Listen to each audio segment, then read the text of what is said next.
धुळे व नंदुरबार जिल्ह्यातील आदिवासी मुलांच्या शासकीय वसतिगृहातील विद्यार्थी आणि विद्यार्थिनींनी शासनाकडून डीबीटी अंतर्गत मिळणाऱ्या आर्थिक मदतीत वाढ करण्यात यावी यासाठी धुळ्यातील आदिवासी विकास विभाग प्रकल्प अधिकारी कार्यालयात ठिय्या आंदोलन केलं होतं।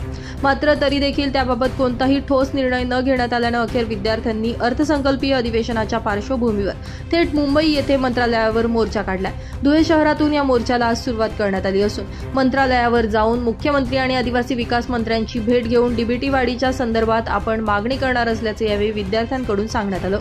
एकीकडे महागाईचा फटका बसत असताना आदिवासी विद्यार्थ्यांना डीबीटी रक्कम पुरेशी होत नाही, यामुळे शैक्षणिक खर्च, भोजन, अभ्यास, साहित्य आणि इतर मूलभूत गरजा पूर्ण करण्यासाठी डीबीटी रकमेची तात्काळ अर्थसंकल्पीय अधिवेशनात रक्कमेत वाढ करण्याची तरतूद करण्यात यावी। गेल्या 2 दिवसांपूर्वी यासाठी आंदोलन करण्यात आलं होतं, मात्र विद्यार्थ्यांच्या आंदोलनाची कोणतीही दखल न घेण्यात आल्यानं डीबीटी वाढीच्या मागणीसह विविध मागण्यांसाठी आज विद्यार्थ्यांनी थेट मुंबई येथे मंत्रालयावर मोर्चा काढलाय।